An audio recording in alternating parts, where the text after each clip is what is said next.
Hi, everyone. Welcome to Megan's Place Conversations on Healing, brought to you by Advent Group Ministries. I'm Megan, an associate marriage and family therapist, and I'm really glad you're here. This podcast is just that, a place where we can have real, honest conversations about mental health. And my hope is that through sharing stories and experiences, we can start breaking down the stigma and reminding each other that none of us are alone in what we're carrying. Whether you're navigating your own journey or curious and wanting to learn more, I'm grateful that you're here and I'm really excited for the conversations ahead. And even more than that, I am so excited to introduce our guest today, Kim Salas. She brings over 25 years of experience in events planning, ministry, and psychology. And she has spent her career serving diverse communities with faith, compassion, and expertise. Kim is not only a pastor and an advocate, but also a trained therapist, combining her theological and psychological knowledge to support people in really meaningful ways. She's ordained as a pastor and has ministered at Girlfriends Conferences for 5 years. She served as an assistant pastor for CHAM Advocacy Ministry for 8 and spent over a decade working directly with homeless populations, providing both care and resources. On top of that, she's the CEO and founder of Solutions CIU Global, where she leads efforts to help families in Pakistan, blending spiritual guidance with psychological support to create real community transformation. That's not something we see often. And Kim's work is all about showing her that faith, therapy, and advocacy can come together to make a tangible difference. And I cannot wait for her to share her journey and insights with us today. Kim, I am just so happy to have you on. So much for having me, Megan. I appreciate that. I really, really anticipate having some good conversations. So, I don't doubt it one bit. I'm really curious. I know that you've spent your career combining your work as a therapist and as a pastor. How do you see these two roles working together, and how has that helped you support people in ways that destigmatize mental health? well, it's interesting you say that because the whole reason why I became a therapist was because I was a pastor working in the community. That actually came together as one. I've been working in the community for about 35 years.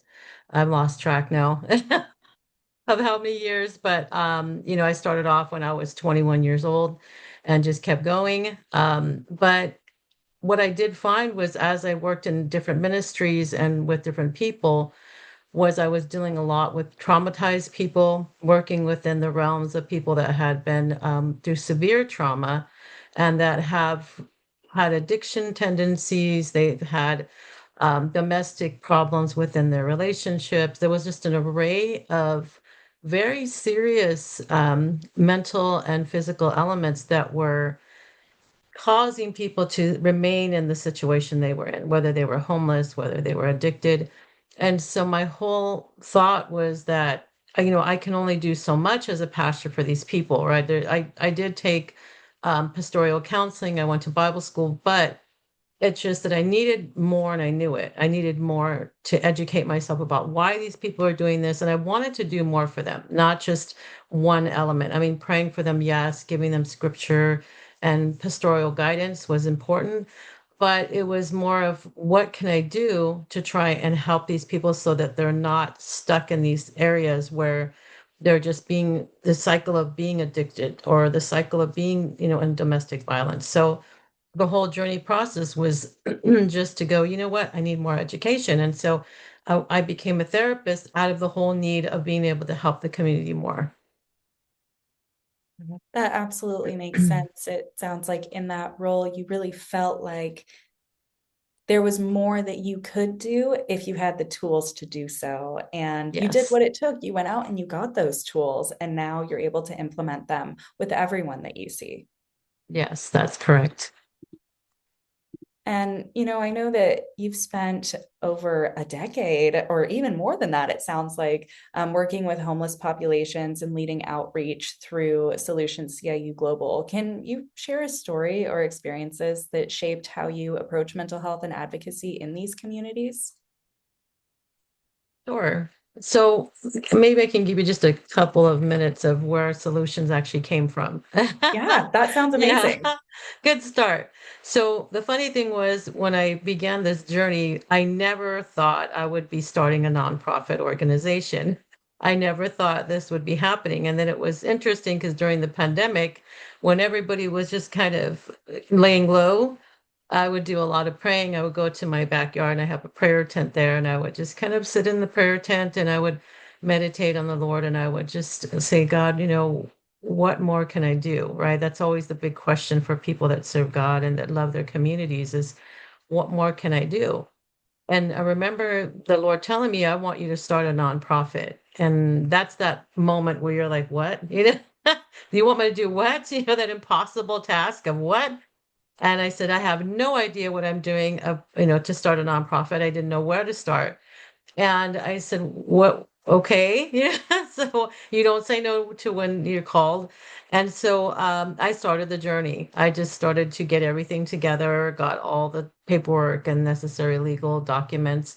And I began, and it was very difficult because it was a pandemic, so nobody was working. It was a very strange place to start a nonprofit at with nothing. But leave it up to God to go, hey, let me have you do something out of nothing. And that seems to be the theme of my life. But um, the interesting thing was I was making payments on these things and I was doing all this stuff, not working very much because of the pandemic. But everything came, together and I started this organization along with a couple of my family members. And the interesting thing was the moment I started it, I got connected with a Pastor Enoch Babar in Pakistan right away. It just fell in my lap. And that journey has been going on ever since. And that was back in 2019, I believe. And so we've continued the journey, and that's where Solution started from. And the need there was enormous, a huge, huge need there. And it became a missionary journey because the need there was the fact that a lot of people, and we don't just serve Christians or we don't have that kind of mentality. Our thing is to feed the poor, to help the needy, to give to people that were just in need. Because our whole thing was we'll start the churches within the churches in Pakistan. Whoever would let us come into their church and be able to distribute food or be able to give some hope, that was our whole thing. And then what happened was it began to evolve into something that we never planned. And we started having other groups come in and they needed help, especially during the pandemic.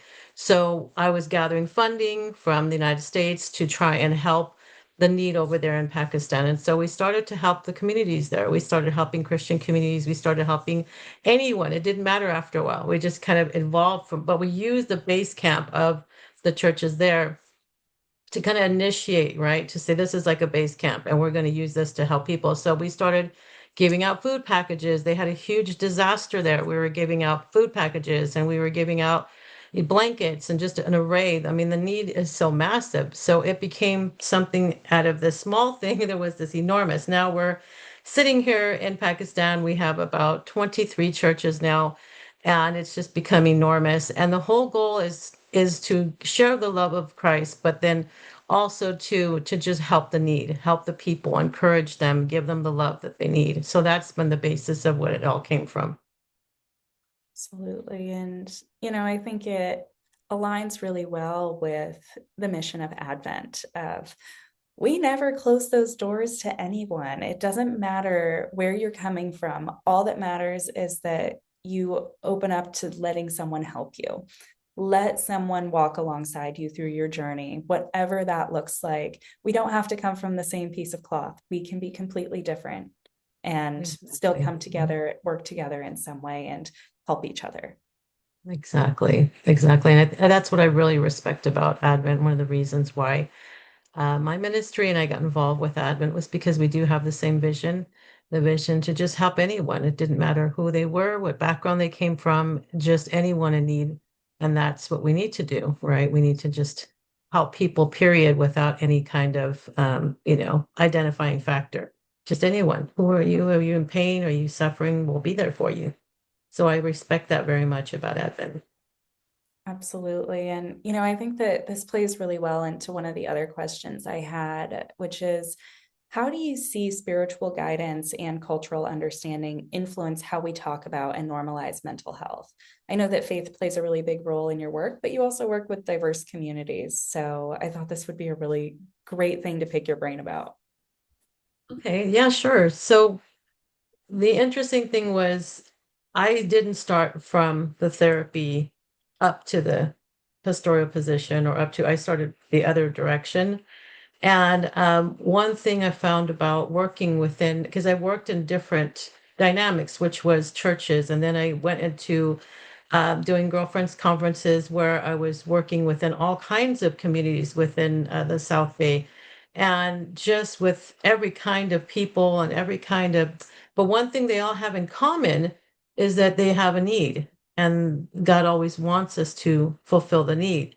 And so it didn't matter where they were coming from or where we were at. There were so many. I mean, homeless camps is not a place you would think that people would want to be prayed for, or, though, but those were places that we went to. I became a pastor also with CHAM Ministries, which is a homeless outreach ministry. I've done that for 8 years.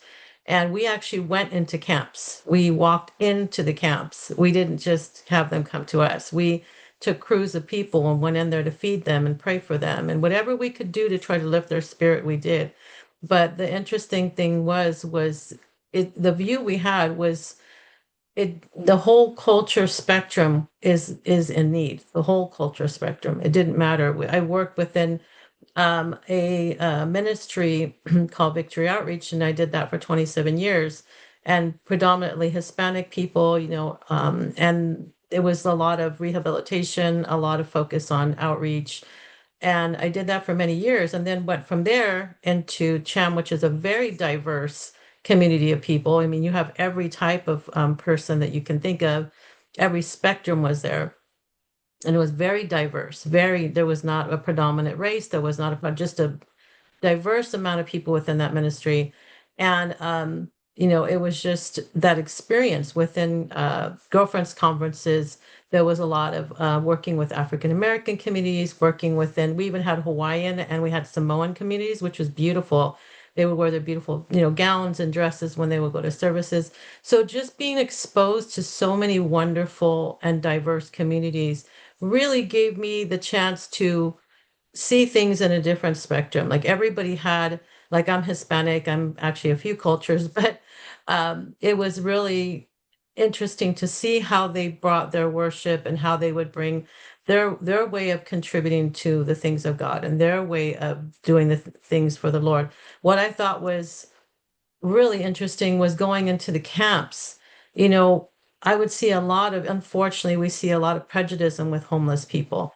And one instance, I could say that I was like, was working in a camp and we were doing a pop-up service there. And we had all the children feeding the homeless. It was very precious because we were all with them and we were teaching them how to feed the homeless.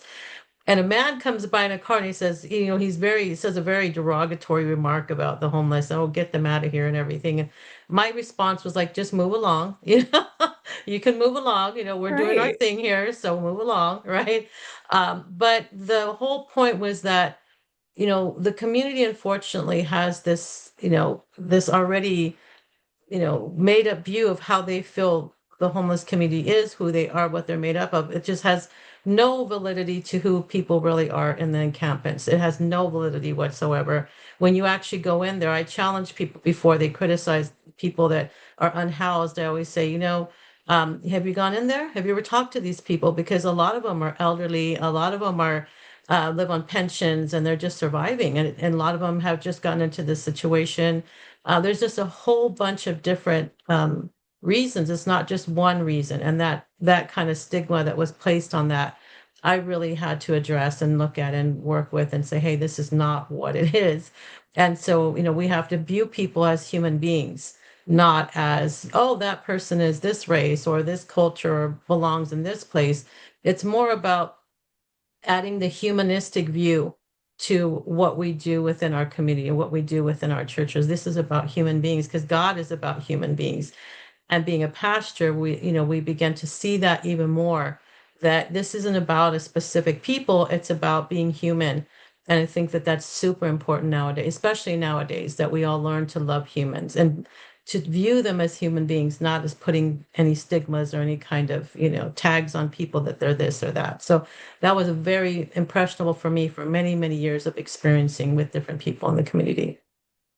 Absolutely. And, I think you bring up such a good point too, that so often in our society, we are pushed to almost stereotype people or pushed to put people in boxes with all these labels. But at the end of the day, we're all just people. And, so often you can say, oh, well, they're part of the unhoused population. It's, oh, they're part of this box, this label. But it doesn't have to be that way because they're still people. Mhm. And I think that we're very lucky in the mental health field that we can look past some of those stereotypes and look past some of those stigmas. But I think that that is a really big part of destigmatizing the work that we do is moving past those labels, because we get it even with the mental health diagnosis side too. There's a lot of Yes. stigma, a lot of stereotypes. And so I think all around it's something that we're lucky that we get to work toward breaking down some of these ideas. But I just really appreciate you sharing about that and about your experience, Kim. I think that you bring such a wealth of knowledge about faith and the intersection of that with therapy. So I just thank you for coming on today and sharing about that. Thank you very much. I so appreciate that. And I look forward to continuing some conversations about what that looks like, especially nowadays in our communities. Absolutely. And I want to thank all of the listeners for coming on and hearing what we have to say. This has been Megan's Place Conversations on Healing. And I hope you all tune in again next week on Monday at 10 a.m.